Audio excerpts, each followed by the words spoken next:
first to share some solutions. We've been talking a lot about what the problems are, so what are the solutions? Hello, ladies and gentlemen. I'm going to keep this very short, but I think what most people really, truly need to know is that we have been under an oppressive and corrupt government in this country since 1972. When the pressure on Mr. Trudeau by the FLQ, that's the Free Liberation People of Quebec, the Mafia, and the big banks, and particularly the Auditor General.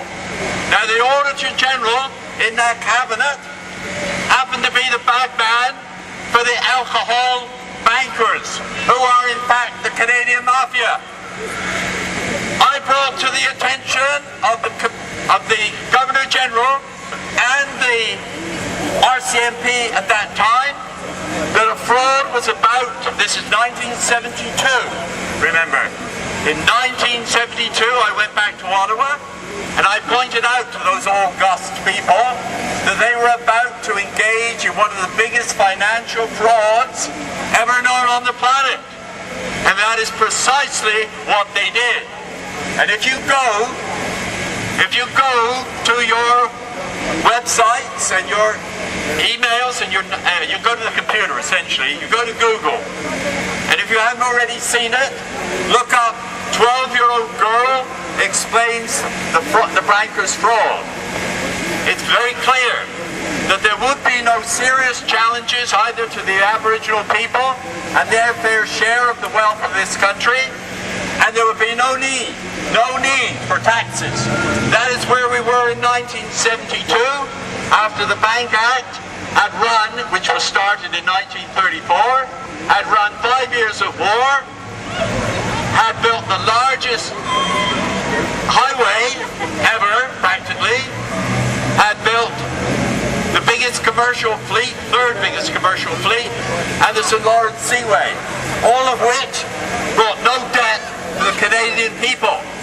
After handing the provision of money into the Canadian system, we are now over $800 billion in debt to a bunch of fraudulent overseas bankers who have bought our lives. And it's high time that we gained our lives back. And as that gentleman earlier said, it is high time for this country to wake up and follow the lead, first of all, of Iceland, and that is seize back our financial arrangements, so there at least is a guaranteed annual income for need, so that people, if they feel obliged to spend some time with their children, not to be called into debt when they leave university or even high school. This money fraud must stop. Now then, I'm going to change the tone. What can we do about it? Because that is clearly the issue. For more than 20 years, including going to the Supreme Court of British Columbia to get traction, I have been trying to get an alternative to the corrupted political parties. The only way we can possibly get rid of these people is to have something on the ballot called none of the above.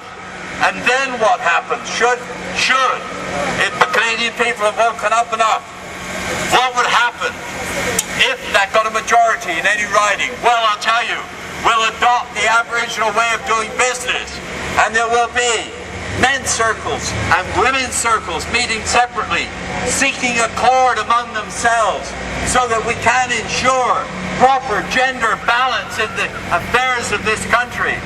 And when they have agreed, and when they've met together in plenary council, men and women circles together, and they have found an accord, then it must be put to the people in referendum for the authority. Now, I've been trying to do that for 20 years. As we see here today, there really a very hardcore of people that want serious change.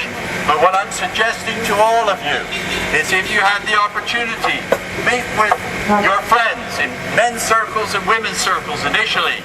Find an accord, whether or not We should in fact insist that the Bank of Canada begins to play its proper role in this government and get rid of these psychopaths, these ego trippers that want to do nothing better than oppress and bring about people into economic slavery. That has gone on long enough. We are not slaves, and we should not become slaves.